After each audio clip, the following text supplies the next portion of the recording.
Of all the podcasts in all the world, you push play on ours. Welcome to episode 74, everybody. This is Movies You Missed Podcast. Vee, how you doing? Say it again, John.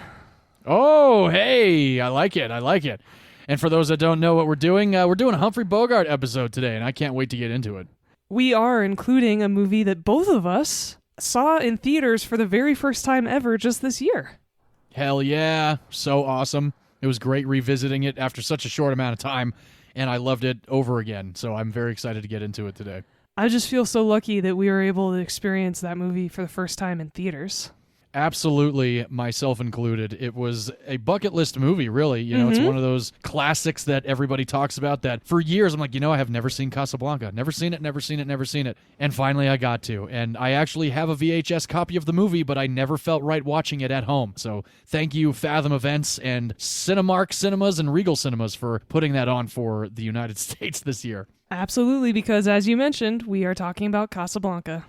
Indeed. But before we get into Casablanca and V's pick for this episode, we are two film industry veterans. We discuss films here, movies that flew under the radar, movies that we want to revisit. We don't do spoilers here, and we really stand by that, and it seems to have been working out. Thank you guys for continuing to come back, and like we said, of all the podcasts in all the world, you push play on ours. So here we go with this episode. But before we get into the movies that we picked this week, V, did you see anything new in the theaters this weekend? Yes, I did. I saw one movie, but I believe you spent a good amount of time at the theaters last weekend.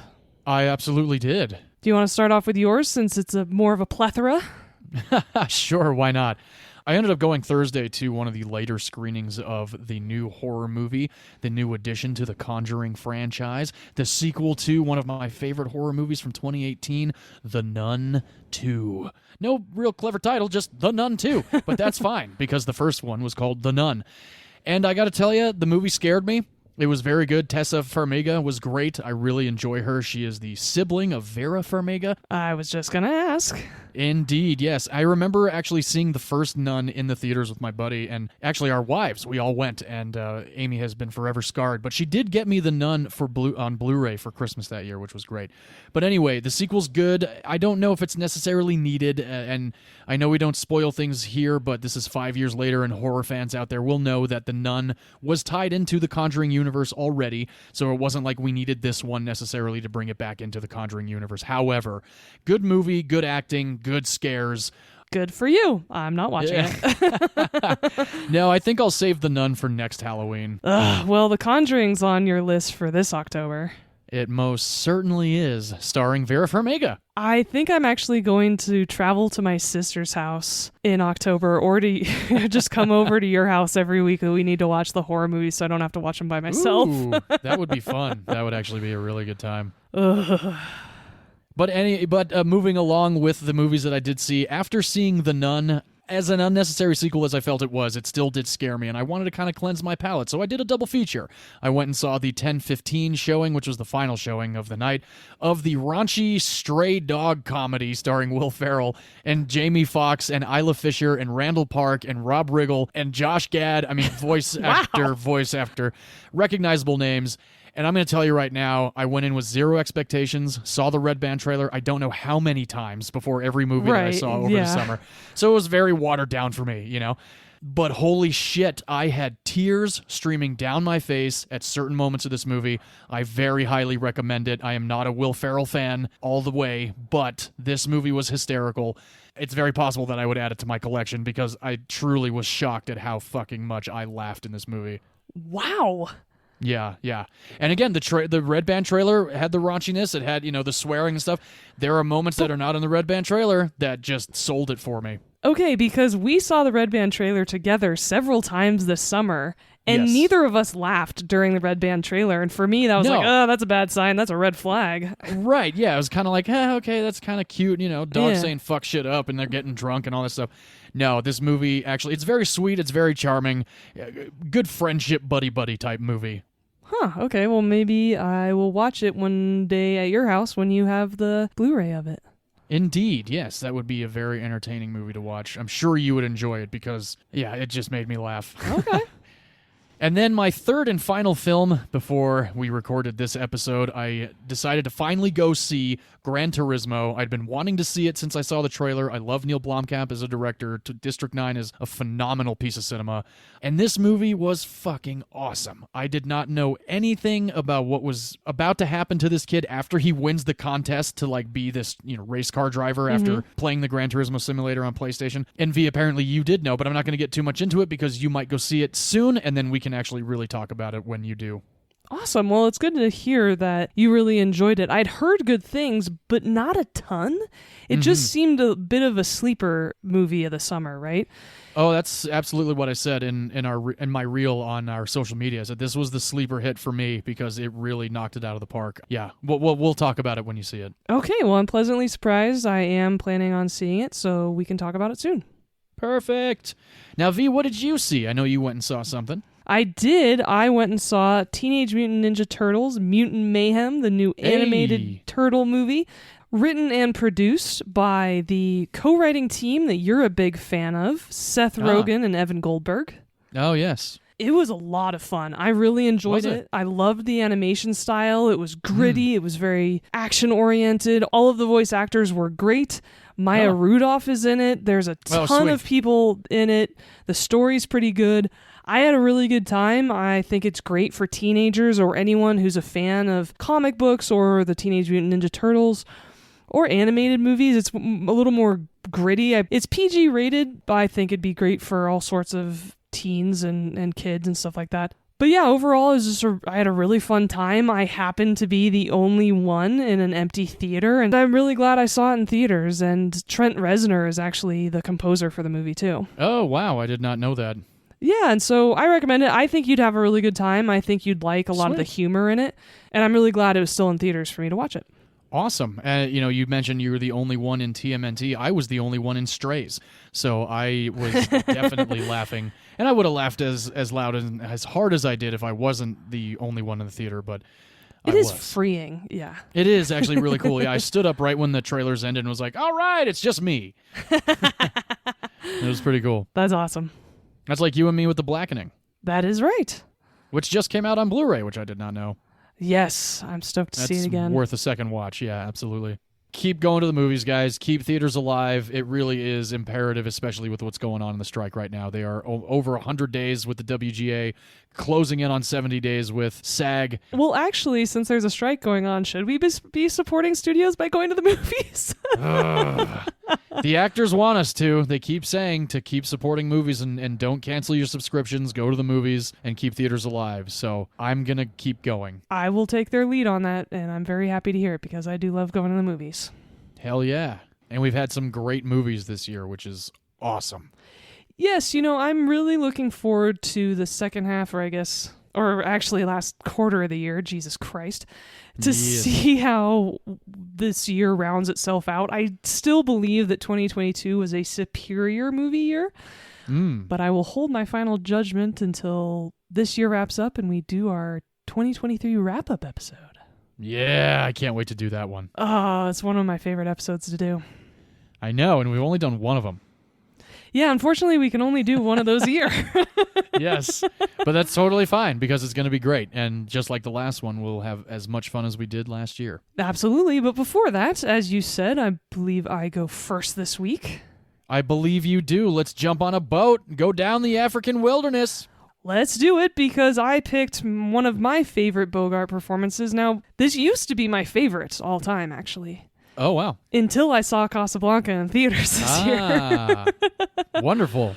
Because I am talking about the Humphrey Bogart, Katharine Hepburn-led The African Queen. Oh, yes. Which was shot in color.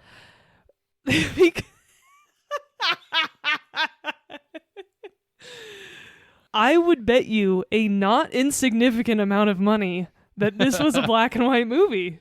I don't think it ever was. And you and I have been talking at length over the last week about this. It has been so much fun. To a point where I called my father. I phoned a friend. There you go. And I would swear to you, I was introduced to this movie, of course, by my father as a teenager, as is very common for a lot of the movies that I love. Yes. because my dad apparently has really good taste. And he played this on DVD, and it was in black and white. And I would swear on my deathbed that this movie is in black and white.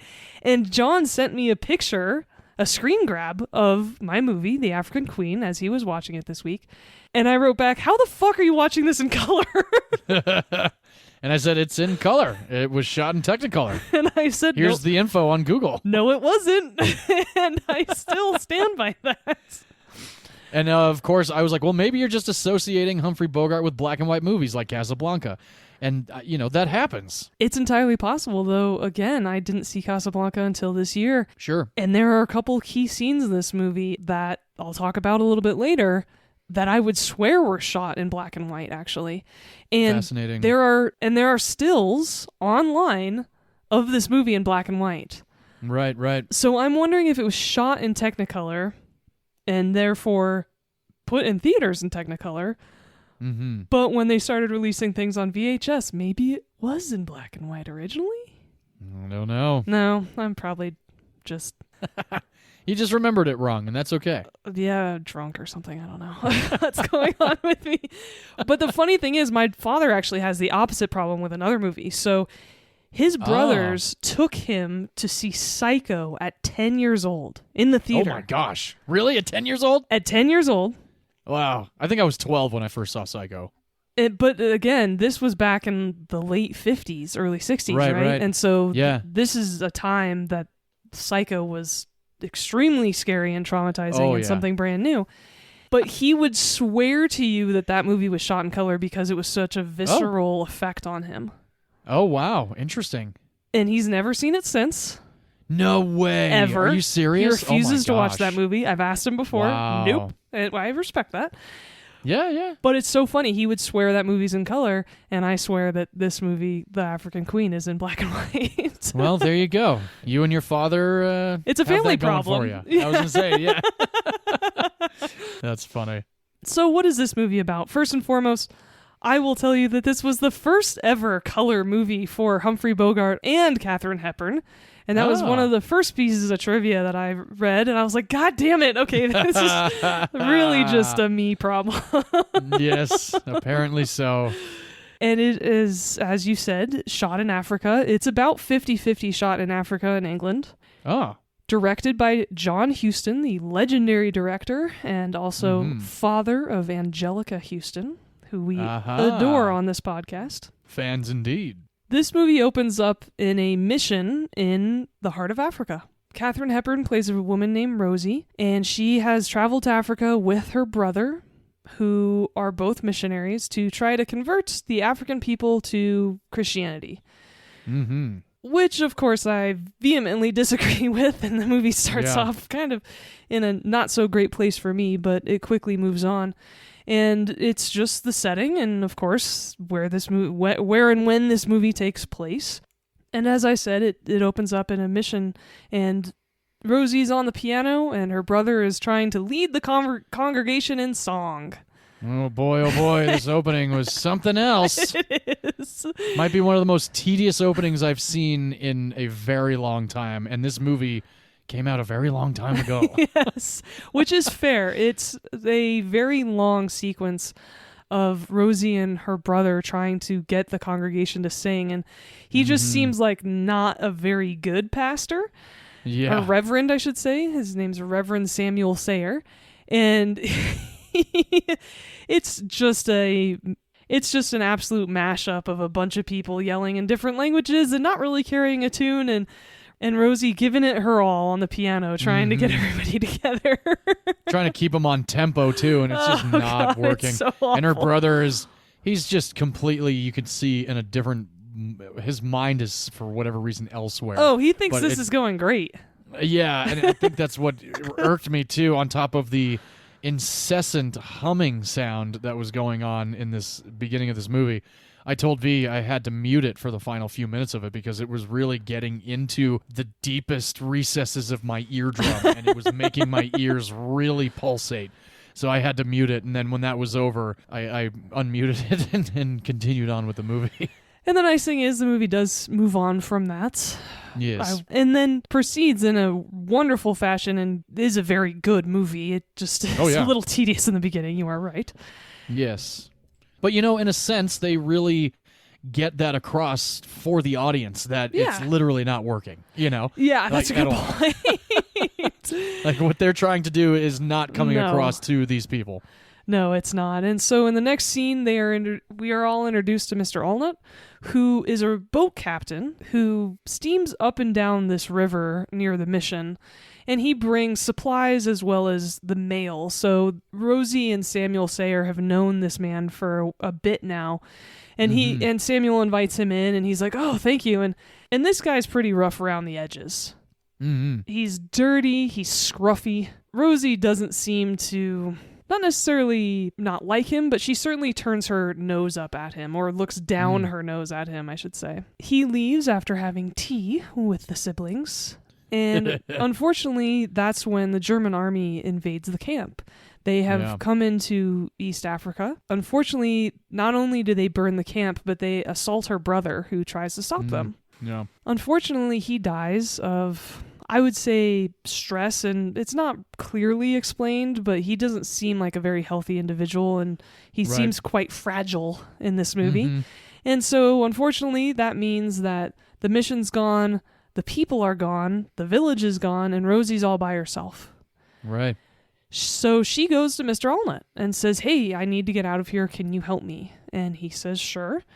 And so she jumps on his boat, the African Queen.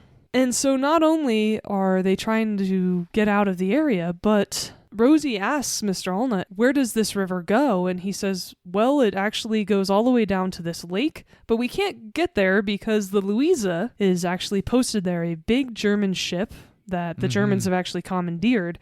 And so we're going to get blown out of the water. There's a fort. We're going to get shot." And Rosie, who turns out to be a bit ambitious, says, "Hey, well, I heard somebody actually made it through and navigated this whole river once before. So let's go down to this lake and blow this German ship up." And she actually is able to persuade him, and that is their mission moving forward. Mm-hmm. And there's just a lot of character growth in this movie as this friendship blossoms, and of course then classically this romance starts to blossom as well. Rosie certainly loosens up a lot. Oh, yes. Yes, she does. But also, she's a bit of a badass and hard-nosed about things, and she gets Mr. Allnut to quit drinking. I know. Which is great. Crazy. Yeah. Because he is a bit of a drunkard. I wrote down he's a dirty sot, actually, was the note I took. He cleans himself up, including shaves, and that's when I got a little bit happier with Humphrey Bogart in this movie, because for the longest time, watching this movie again, I was like, wow, he is way hotter in black and white. That's kind of funny when he, the scene after he is so shit-faced that he's like singing himself to sleep and insulting her. The next morning he wakes up and he tries to stop her because she's pouring out all the gin into the river. Yes. And that was so heartbreaking. Because I was like, no, not the gin. And I love how he tries to stand up. He goes, "You got to leave some hair of the dog for me," and stands up and he's like, "Oh, God," and like falls back asleep because he's still so hungover from the night before. And she's just standing there like tight-lipped, just like looking at him like, like you brought this like on yourself, you bastard. Yeah, totally momming it up, but it's completely fine because, beyond the fact that he's agreed to take her down the river, they now have this mission. Mm-hmm. She wants him to be sober and at least some of it to work out, and that's the best way to keep plans in motion is to not have intoxicants around. Well, it reminded me a lot of Elizabeth Swann burning all the rum in Pirates of the Caribbean, right? Yeah, absolutely, sure. Why is all the rum gone? Because it makes even the nicest gentleman turn into rotten men. Oh, I love that speech she gives Johnny Depp. So yes, it is the devil's drink, as I'm sure Rosie would say, and so she tosses out all of his alcohol, turns him right around.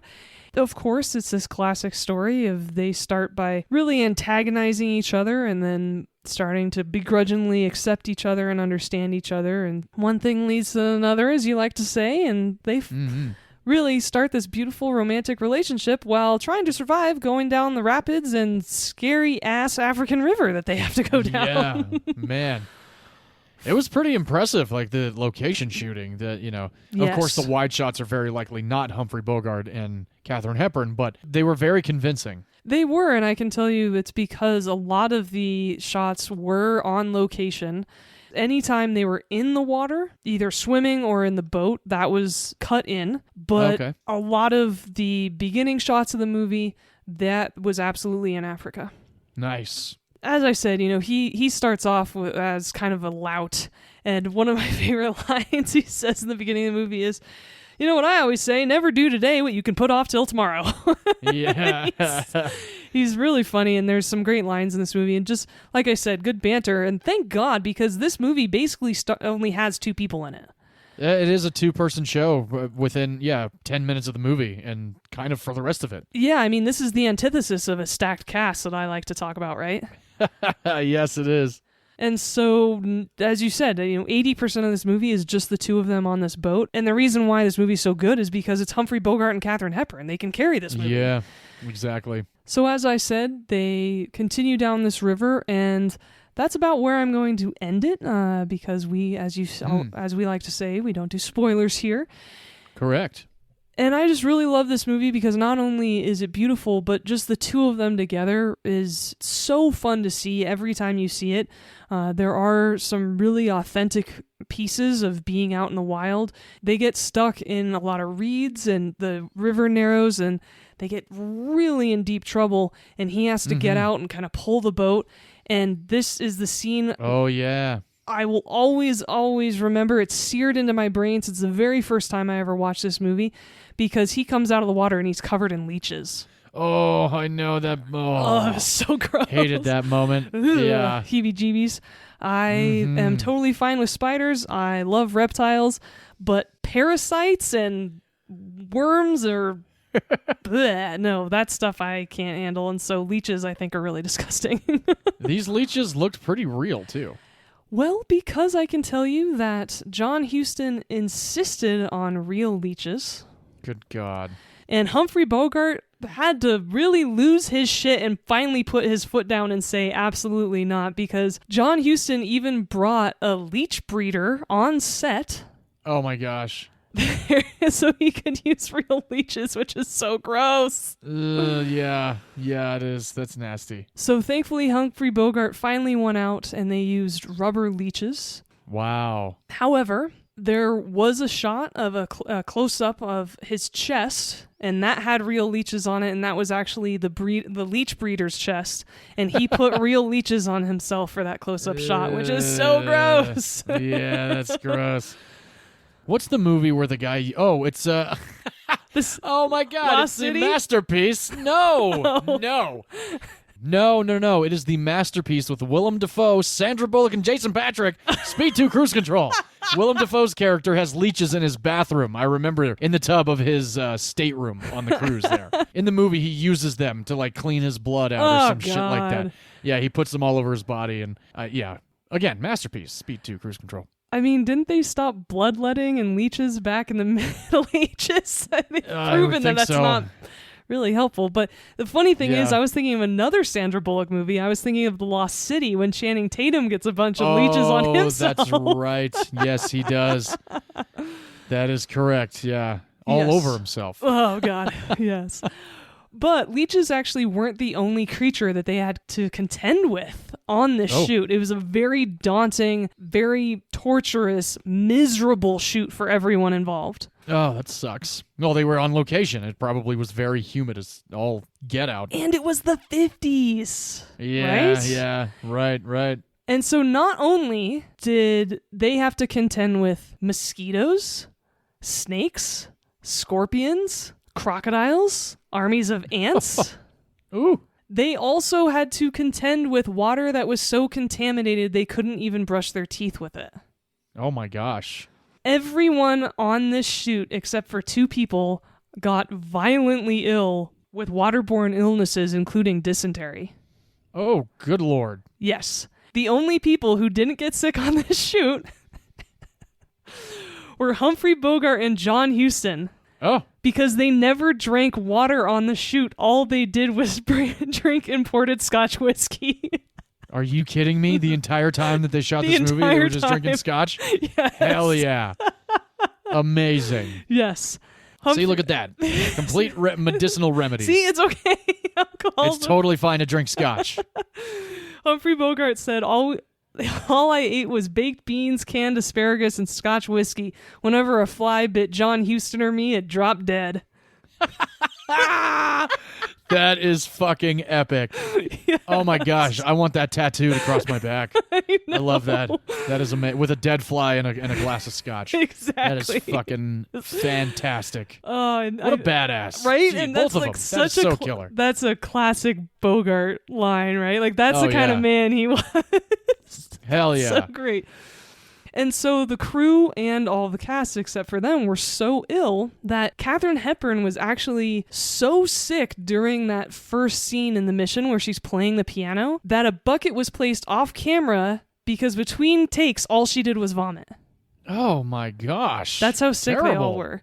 Wow. And everyone called her a real trooper. And in her book, she said she rushed for the outhouse only to find a black mamba inside. No. Yeesh. The shoot was brutal. That is nuts. And they used a lot of the native Africans to help with the shoot, of course, carrying a lot of the equipment. They also had a lot of extras because, as we talked about, there's natives in the missionary scene in the beginning of this movie. But unfortunately, there was a really bad language barrier. And so when they're getting all set up to burn this village that they built for the movie, obviously, the crew tried to explain to everyone that's what they were doing the next day. Like, hey, we're going to burn this place down. We need extras on the scene to run around and pretend like they're running away from the German soldiers. Yeah.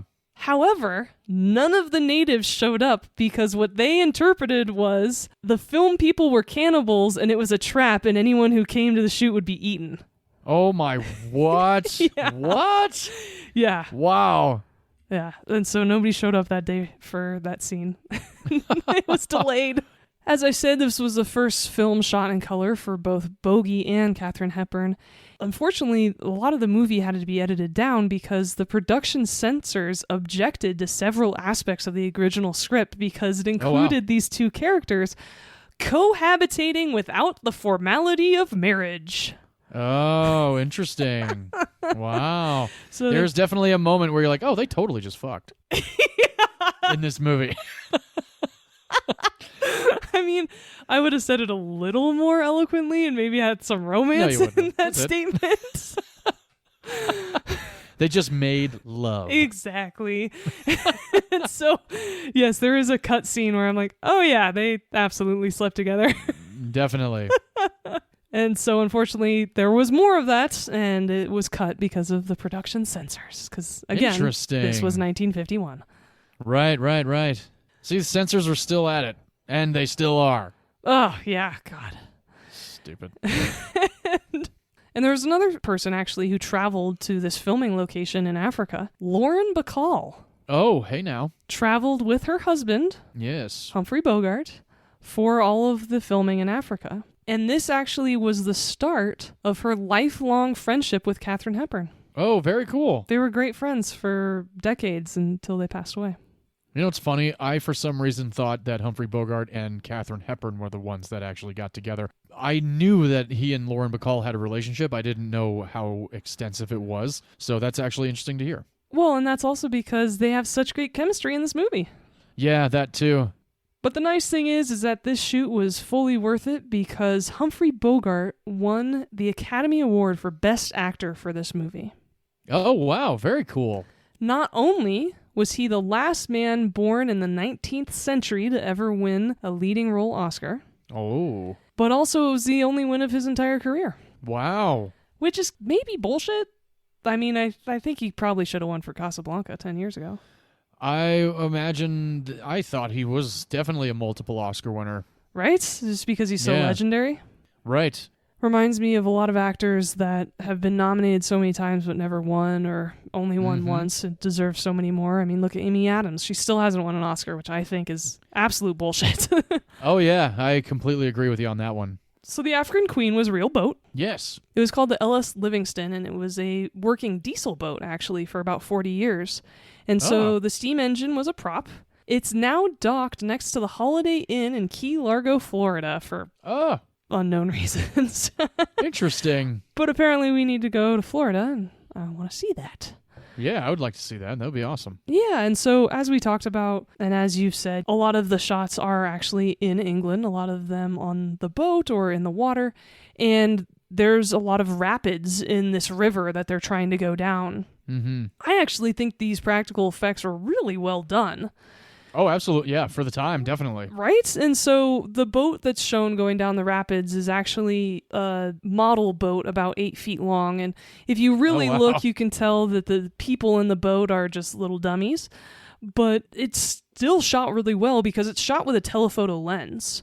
And it's given the look of a boat going down real rapids. And yeah, the size perspective is done really well, so it doesn't look like it's a tiny thing going through a real river. Like it looks like an exterior shot, actually. Which it really does. Yeah, that's what I was saying. It definitely sells it, and they're long enough to where your eyes aren't adjusting to the potentiality of them being a marionette or not. Yeah, exactly. And so that boat, the little 8-foot model, is actually at a restaurant at a Marriott in Annapolis, Maryland. What? Okay. These are so random. The owner of that just wanted it at auction someday. I was like, I'm going to put it in my Marriott. Exactly. It's so weird.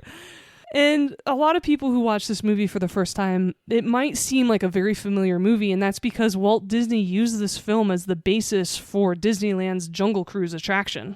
Oh, wow. That's cool. Yeah. Now, you know what? Now that makes sense, especially the scene where Bogart is imitating the animals. Mm-hmm. That was actually a very entertaining scene. I thought that was pretty good. And so for anyone wondering if it comes down to either Dwayne "The Rock" Johnson's Jungle Cruise movie or the original The African Queen, there is no contest whatsoever. No, there's not. Watch The African Queen with Humphrey Bogart and Katharine Hepburn. I concur that. Absolutely. And funny enough, I actually did things in a little bit different order this episode because I just started getting into the trivia of this movie before talking about the actors and actresses, probably because there's only 2 of them, let's be honest. Right. And so as I said, Katharine Hepburn is the leading lady in this movie. She was born in 1907 and died in 2003 at the age of 96. Wow. So I wonder if she had a chance to see The Aviator, where Cate Blanchett nailed every single scene as Katharine Hepburn. I think she did. I want to say I remember reading that Cate Blanchett actually met with Katharine Hepburn before the filming of The Aviator. Awesome. Yeah, and so she was actually born to a suffragette and a doctor. Those were her parents, which is really cool. And they always raised her to be outspoken and be a strong and proud woman, which is awesome. And so she was notorious for insisting on wearing slacks, as we talked about, and just being an overall badass feminist and in the film industry back in the day, which, of course, must have been very challenging. Oh, yeah. I can only imagine. And like you said, her very outspoken. She liked wearing the pants. And one of my favorite lines in The Aviator is Cate Blanchett, as Katharine Hepburn says to Howard Hughes, played by DeCap. It's so great, too, because she's trying to talk to him, and he's got this, he's unfortunately a little deaf in his ear, and she goes, "Oh, so you can't hear a thing. Look at this. I sweat, and you're deaf. Aren't we a fine pair of misfits?" Yes, absolutely. She's portrayed in that movie because she was an incredible actress. It was a legend. She was in the original Little Women movie. Ah. She was in Bringing Up Baby, that is on our list, with Cary Grant. Sweet. She's in The Philadelphia Story, another classic. Yes, with Jimmy Stewart. Great movie. Also on our list, I believe. I think it is, yeah, on my side. Mm-hmm. She's in A Long Day's Journey into Night, and she was also in Guess Who's Coming to Dinner with Sidney Poitier. Ah, yeah, classic. She was nominated for 10 Oscars in her career. Wow. Which is a record, or was a record for quite some time. Yeah, until Meryl Streep showed up. Exactly, and she won 4 of them. Hell yeah, that's badass. She's a quadruple Oscar winner. Yes, because she won for the movie On Golden Pond in 1982. That was her last Academy Award. Oh, wow. She won for The Lion in Winter. Never heard of it. Oh, it's a 60s movie. It's a classic as well. Nice. She also won for Guess Who's Coming to Dinner. Ah. And her first one was for the 1934 movie Morning Glory.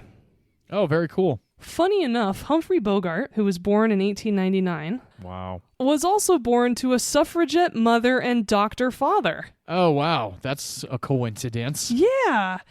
He unfortunately died in 1957.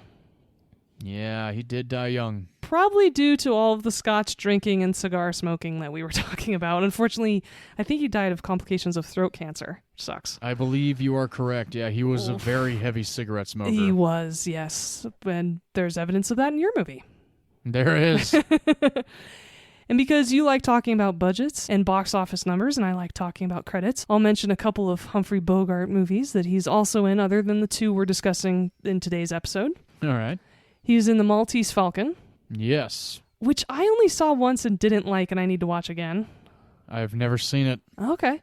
He was into Have and Have Not. The Big Sleep, which is a Philip Marlowe movie, an original detective movie. He was in The Treasure of the Sierra Madre, The Caine Mutiny, and he was also in the original Sabrina. Saw it. Ooh, by the way, this is a perfect moment to discuss. Audrey Hepburn and Katharine Hepburn were not related. Hey, there we go. I wonder how many people actually thought they were. Oh, I'm sure tons. Probably, yeah. There's one other actor in this movie I just wanted to mention, and that is Peter Bull. He is the captain of the German ship, the Louisa. Ah. He's in Doctor Strangelove. Is he really? He plays the Russian ambassador. Oh my gosh, no way. Holy shit. That's so funny you say that because I'm watching this one. This guy looks familiar. Uh-huh. Wow. So I had to mention him because that is one of your awesome. picks. Hell yeah. Early on in this series. Yes, and that's actually our most listened to episode. Hell yeah, to this day. To this day. And as I mentioned, John Huston was the director of this movie. He directed such classics as, funny enough, The Maltese Falcon, Hey. The Treasure of the Sierra Madre, both starring Bogie. I actually have a copy of that on DVD. I've never watched it. Ooh, you should watch it. Yeah, I should. I've heard it's great. He also directed Moby Dick. Oh, hell yeah. I love the original Moby Dick. Mm-hmm. He directed Killer movie. The Misfits. I don't think I know that one. Yeah, it stars Clark Gable and Marilyn Monroe. Hey. So maybe you could watch it with your wife. I might have to. He also directed The Man Who Would Be King and Annie. Wow. The 1986 version. Sure, yeah. And funny enough, while John was on this shoot directing this movie in Africa, his wife gave birth to a healthy baby girl who they named Angelica. Aww. Angelica Huston was born during the shooting of this movie. Awesome. Yeah. And that is The African Queen, released in 1951. You can currently watch it for free on YouTube with ads if you want. Oh. Or you can go digging in your dad's library for the original black and white DVD like I need to do the next time at my parents' house. Yeah, you definitely do. I rented the Technicolor shot version on Apple TV. It's probably the only version. Very likely the only version. It was very beautiful to look at. The landscapes were gorgeous. I actually liked the scene where they're trudging through and, macheteing all the thickets and whatnot. I liked that part. I liked the scene where it's actually pouring rain on them and he tries to go into her little cubby and she's like, "Get out of here." And he goes, "Okay." And then all of a sudden she realizes that it's pouring rain out there and invites him in. So it was very nice. But yeah, Overall a very, very enjoyable movie. My wife did not watch this one with me, but I had a great time watching it. Minus my dog making it a 3-hour endeavor, but it still was a great movie. I would definitely watch it again and introduce my wife to it. I think my wife would enjoy it. I think she would too, and I'm so glad to hear that you enjoyed it, given this was your first viewing. I'm really glad to be able to talk about it on this show because I'm always happy to talk about either classic movies or westerns that my father introduced me to that I now love and can share with others. Indeed, and I'm glad that you did that with me on this one. Great. Well, I'm so glad to hear that we've started the episode off right with both of us liking the first movie. Yeah. Shall we jet off to another part of Africa, actually? Yes, indeed we shall. And talk about your movie. Yes, let's get into my Humphrey Bogart pick of the week. This is the black and white shot, Casablanca,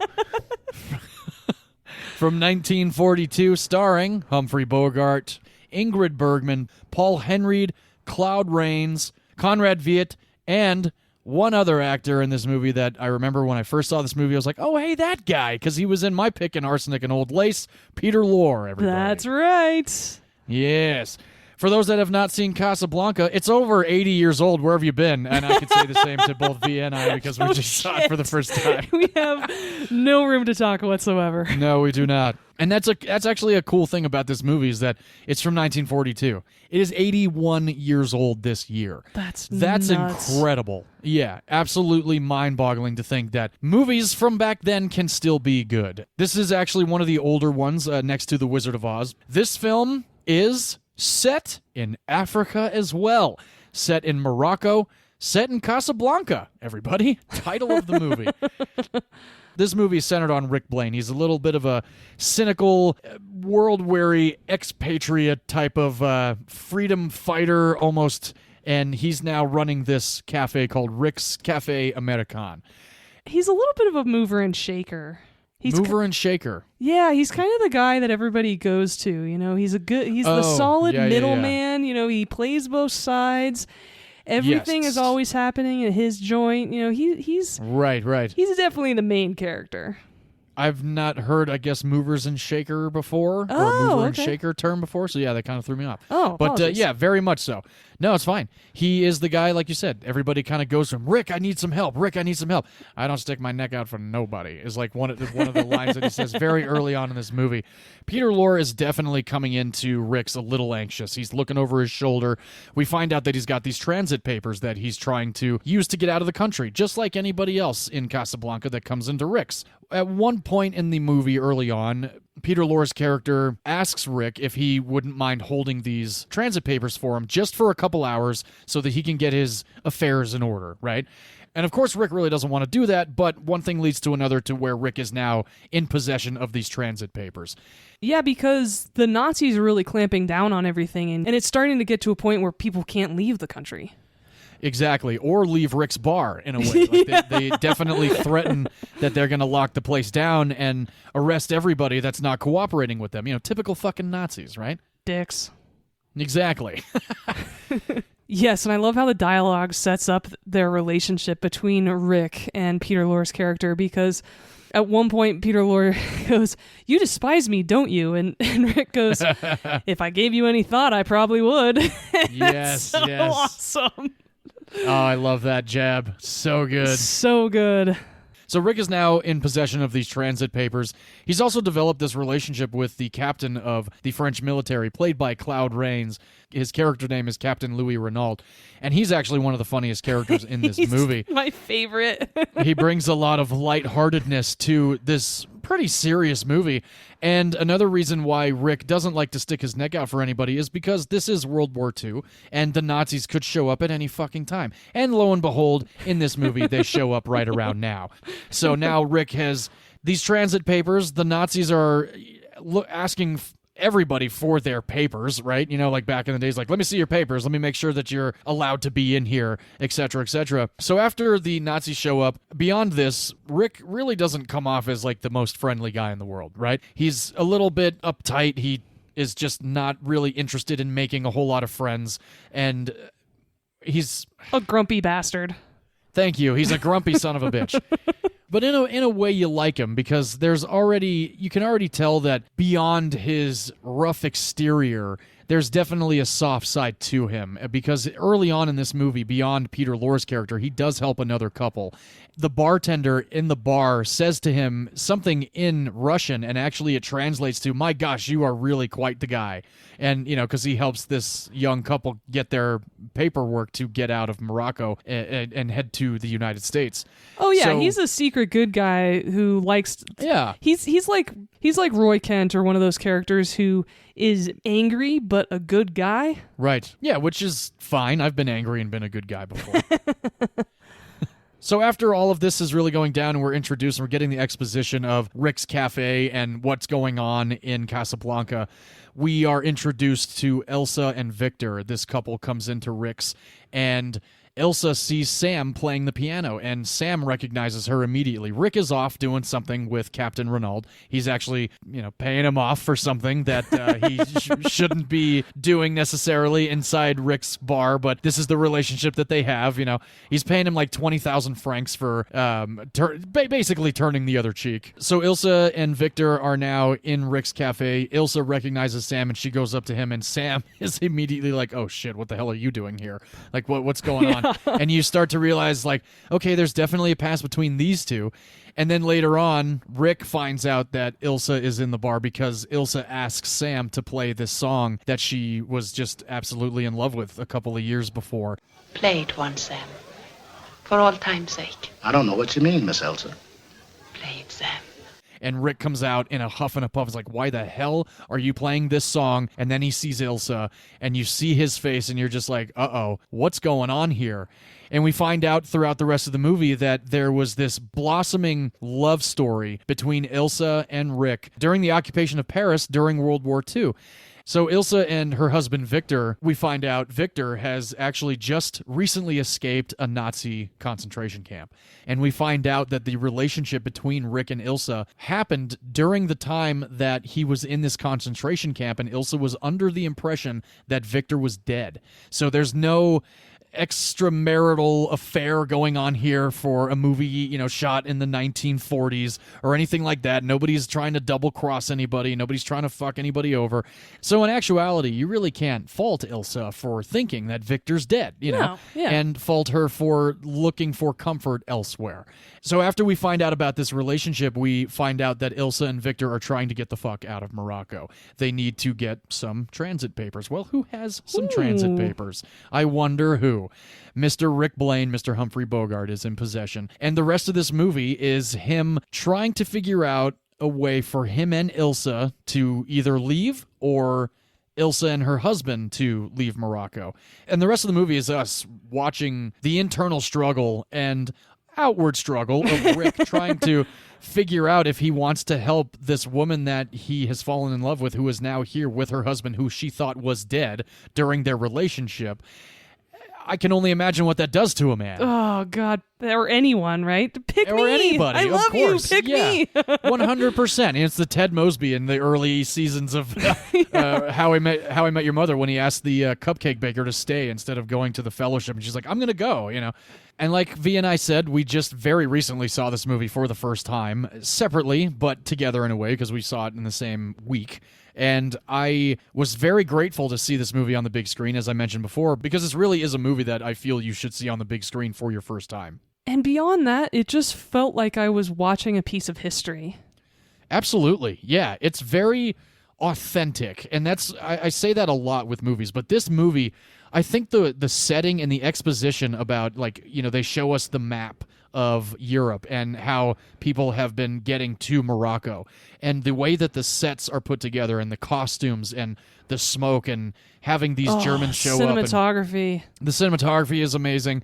It all really just feels like you're actually in Morocco. But they were not. They were shooting all of this on the WB lot in Burbank, California. Jesus Christ, are you serious?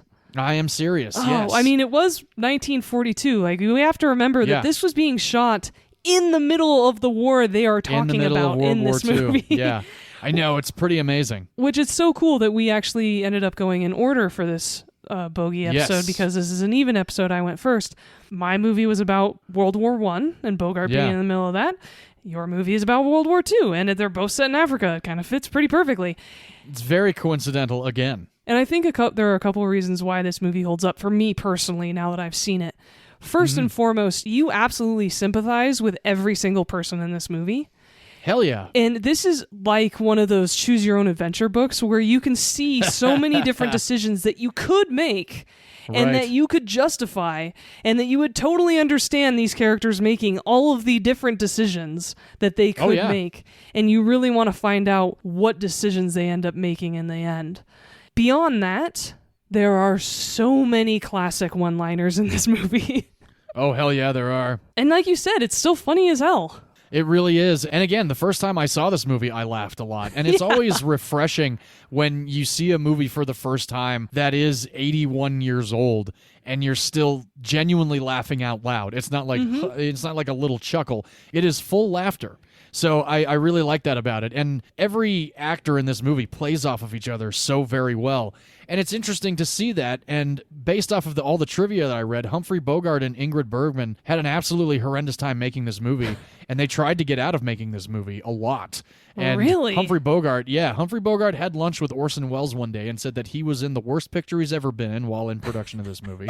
They all, him and Ingrid Bergman actually didn't really talk a whole lot during the production of this movie, but they ended up having a lunch together and talking about a way to get out of their contracts for making this movie because they just thought that the dialogue was ridiculous, the situations that they were in were unrealistic, and, now lo and behold, it being one of the greatest movies of all time is just like, I can only imagine what they would think if they were still alive now, like if they would feel that way still. Well, and I'm just really glad to hear that the horrendous time they had shooting the movie wasn't because they hated each other. Yes, no. They actually liked each other quite a bit. It always breaks my heart when I hear that from movies that are, great love stories or romantic comedies, and they're like, oh, but behind the scenes, they never talked because they fucking despised each other. I know. It's so true. It's crazy that happens quite often. Mm-hmm. But this movie, like we mentioned, was shot during World War II. Principal photography began in May of 1942. They wrapped shooting on August 3rd of 1942. This was one of 50 movies that Warner Bros. Was producing at the time. And this was actually this was kind of a throwaway movie. They were like, oh, you know what? Let's just make another World War II movie and see how it goes. Let's get Humphrey Bogart and Ingrid Bergman. Why not?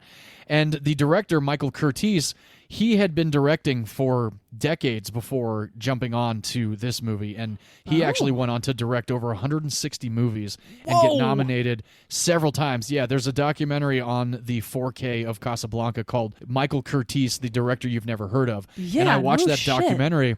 Yeah, and there's so many movies that I wrote down that I have to watch because they all look fucking awesome.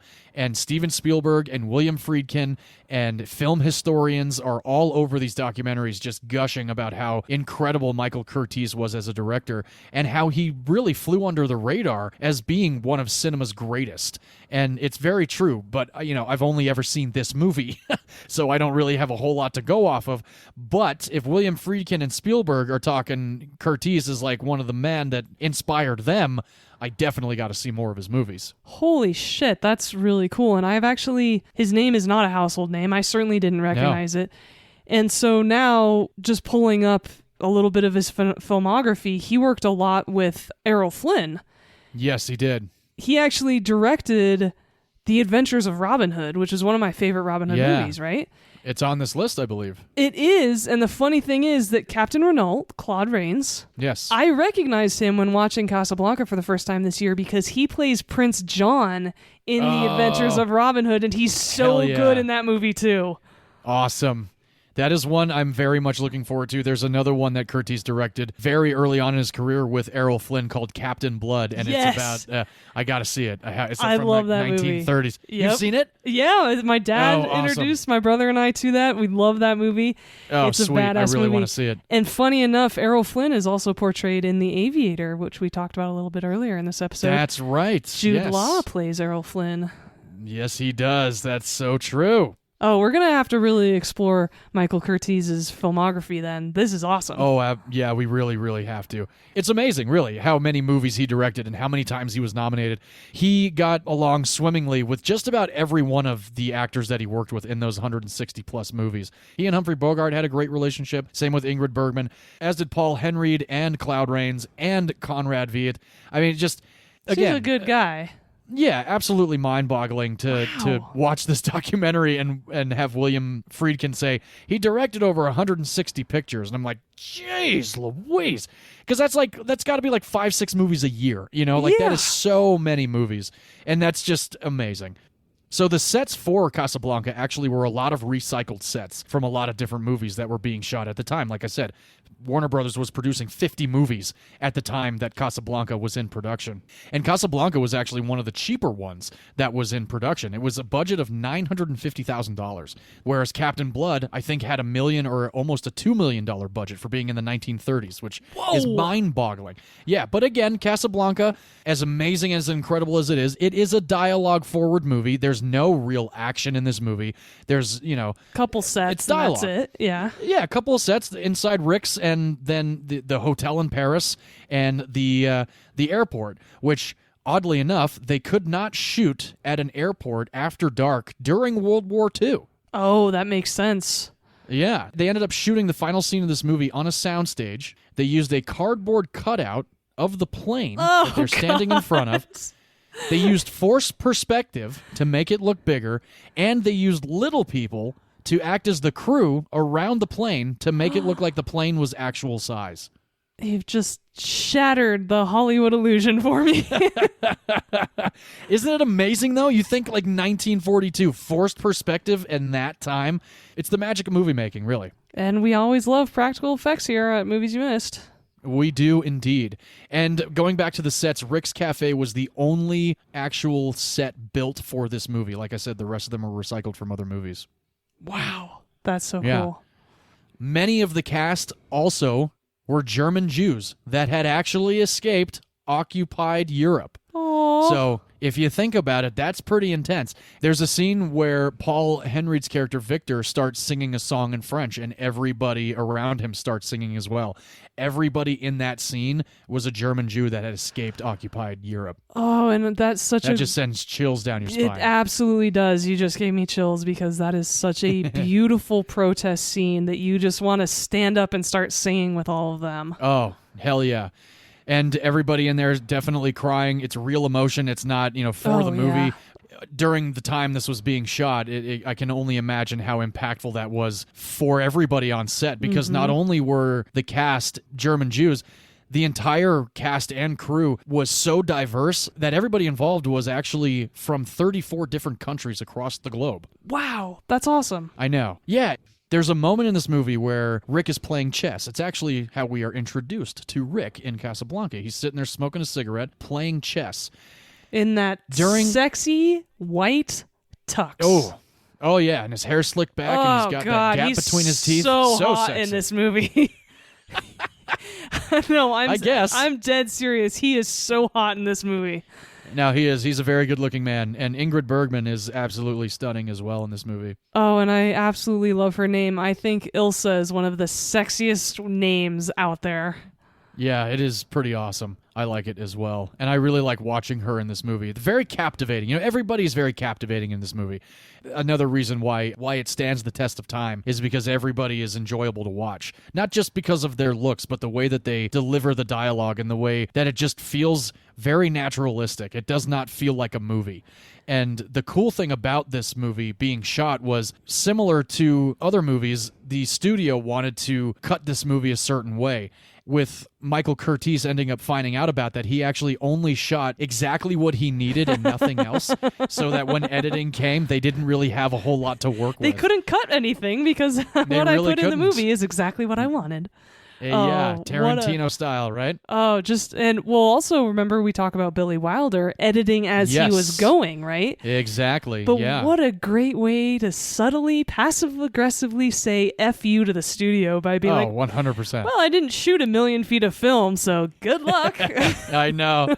So awesome.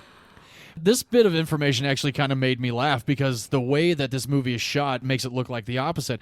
Ingrid Bergman was actually about 2 inches taller than Humphrey Bogart was. No! Yeah, so Humphrey Bogart stood on some apple boxes during some of the scenes. He also sat on pillows during the scenes where he's sitting down next to Ingrid Bergman.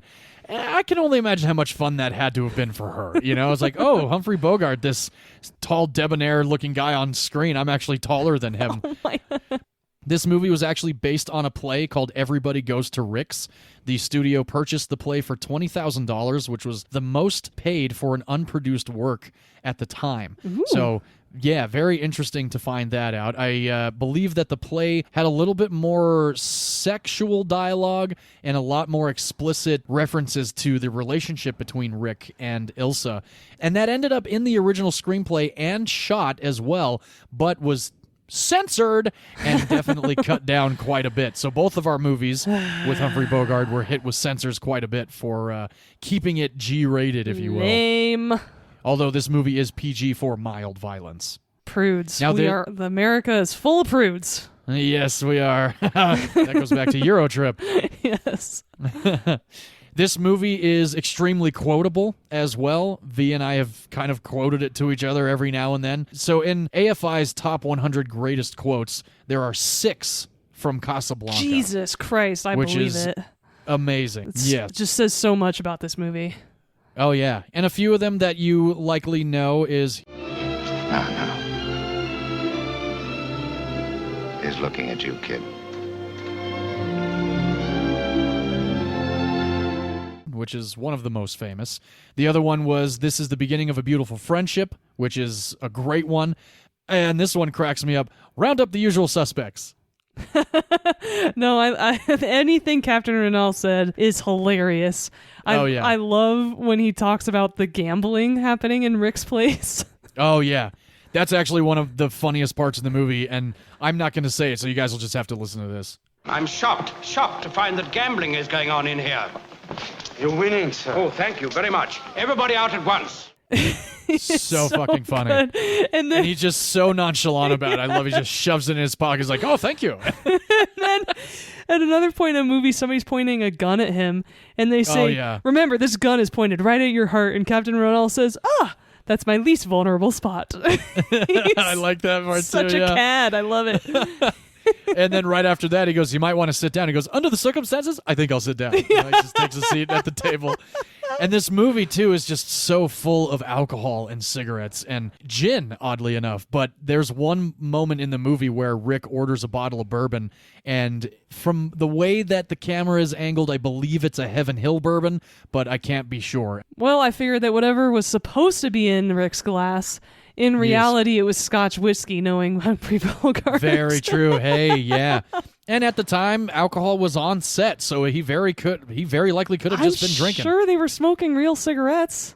Oh, I imagine they had to be. Yeah. I don't know if the fake shit herbal cigarettes existed back then. No, they were still prescribing cigarettes to pregnant mothers at that point in time.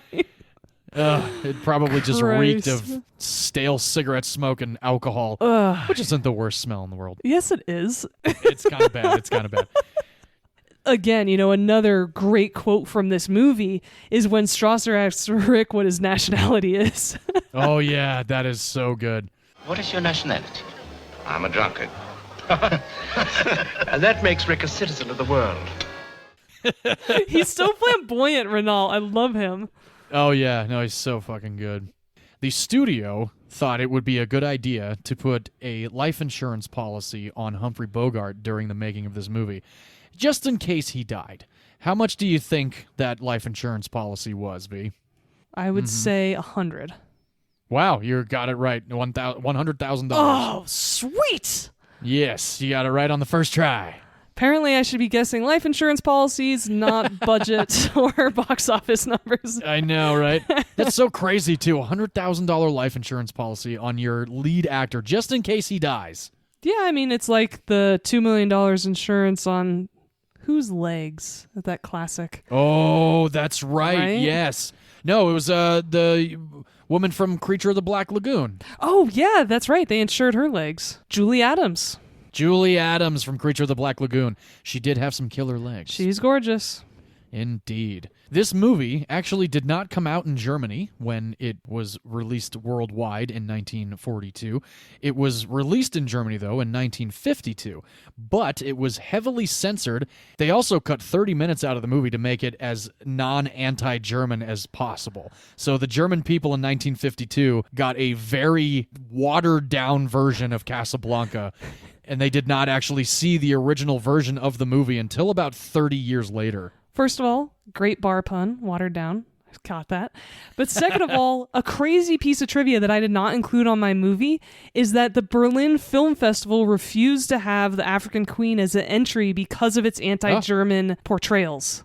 Oh, wow. Interesting. Crazy Look at connection. that. Yeah, that's cool. Very, very crazy. Yeah. Like I mentioned, this movie was shot entirely on the stages and the studio grounds of Warner Brothers at a budget of $950,000. In April of 1943, now this is something that I am actually going to have to research and find. I hope there's a vinyl of it somewhere. But Bogart, Bergman, and Henreid reprised their roles for a CBS Radio Screen Guild player reading of Casablanca. So they did a radio show of this.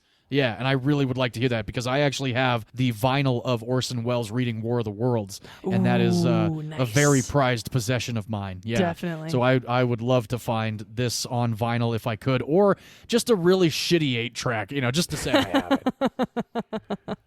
And we've mentioned many times that this film takes place during World War II, and the time frame of Casablanca starts on December 2nd of 1941 and ends on December 5th of 1941. And 2 days later, what happened?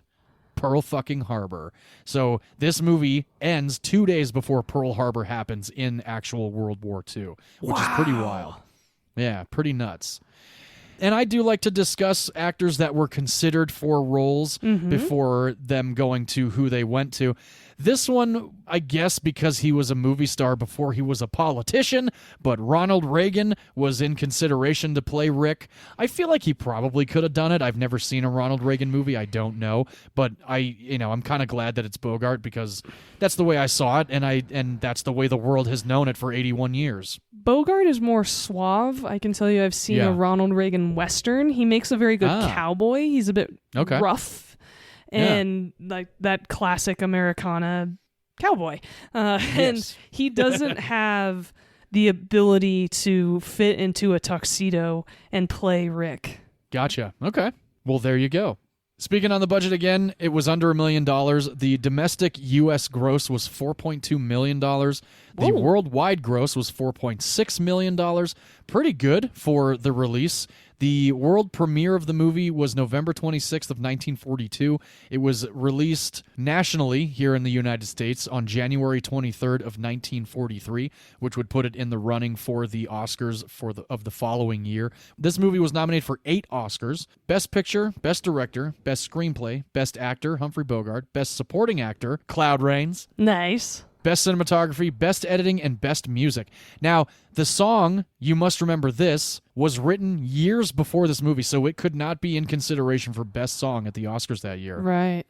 Unfortunately, but still a great song. This movie won 3 of 8. It won Best Screenplay, Best Director from Michael Curtiz, and it won Best Picture at the 1944 Academy Awards, which I think is 100% deserving because it is a phenomenal movie. It is. And, everybody, here at Movies You Missed podcast, on my side, I like to do highest grossing movies of the year of the movie that I chose. This movie was 1942. V, curious if you might be able to guess the highest grossing movie of 1942. It is a Disney animated movie that caused so much childhood trauma for every single person on the planet. Oh, God, that would have to be Bambi. It was Bambi indeed. I have not seen Bambi in many, many years. I refuse to watch Bambi. Even to this day, huh? Yeah, of course, and that's definitely a movie I will not be introducing to my nieces. Oh, yeah, no, I don't think so. Definitely not. The second highest grossing film of 1942 was a film titled Mrs. Miniver. I have never seen that movie, but I hear that it's great. Yeah, I haven't heard of that movie, actually.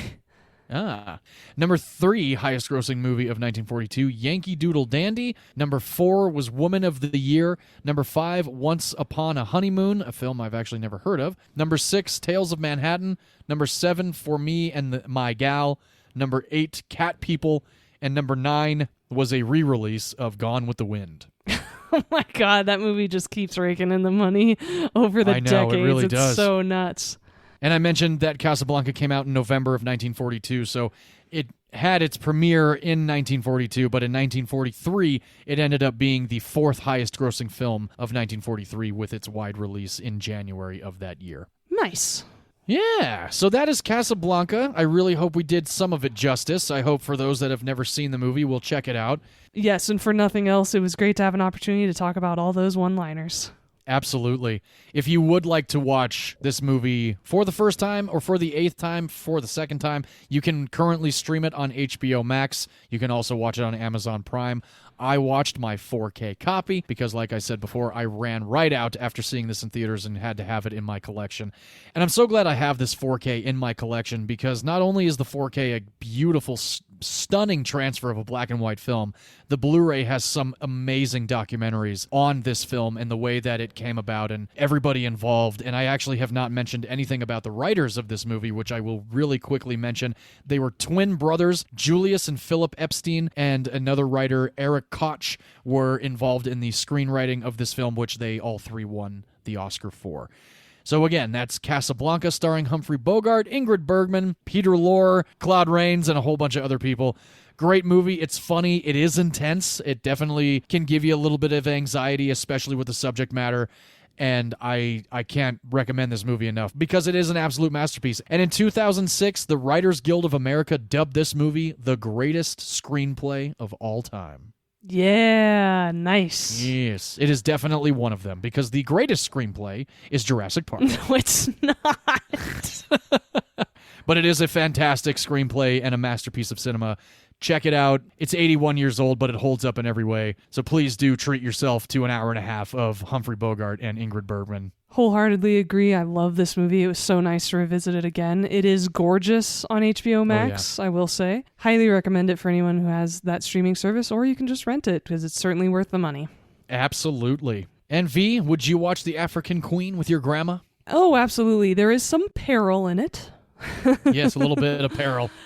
But of course, it's a movie from the 50s. It's very PG rated, and there's nothing scandalous about it, and all that got edited out, apparently. So yes, I would watch it with my grandma.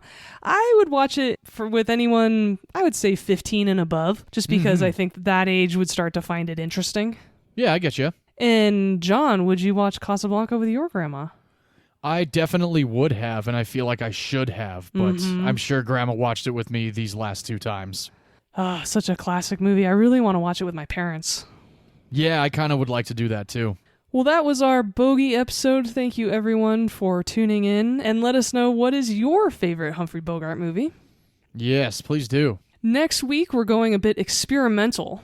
Yeah. Both of our movies are hand-drawn. But not animated kids' movies. Definitely not. I picked the movie about Vincent van Gogh. It's called Loving Vincent. Ooh. The style of this film is actually based on his paintings. Yeah, I'm excited. I've been wanting to see this movie for a while. It's a very gorgeous film. And John, what did you pick? I picked a film from 2001. I'm doing my second Richard Linklater directed film. This movie is titled Waking Life. This movie is about the possibility of slipping in and out of lucid dreaming and discussing the meaning and purposes of the universe. And it's very interesting animation, so you'll see. It's similar to A Scanner Darkly, which was another Richard Linklater film. But I'm very much looking forward to introducing you, V, to this one because it is a mind fucker. Yeah, that's what I figured when I watched the trailer of this movie. Yes, and it's interesting. And you can rent this movie on Amazon Prime if you care to follow along. I will be watching my DVD copy because I love this movie. All right, that wraps up our Humphrey Bogart episode. Thank you so much, everyone. Please rate, review, and subscribe to our podcast. And tell all your friends and family about us. We're looking for some more listeners. We're hoping that more people can enjoy us discussing and recommending movies without spoiling them. So please feel free to share this podcast with people that you know, especially anyone you know who likes podcasts or movies. There you go. As V said, everybody, thank you for joining us for episode 74. And here at Movies You Miss Podcast, we always like to sign off with film is a form of art. And in all art, all opinions are valid, except if you think 1 or 2 actors can't carry a whole entire movie. Ah, yes. One-man show movies can be pretty good. Yes. I know historically on this podcast, I like to talk about movies with stacked casts, but my pick this week proves the other end of the spectrum. Indeed it does, and a great movie it was. So glad you liked it. Me too. All right, well, that about wraps us up. Thank you, V. See you guys next week. Cheers, everybody. Bye-bye.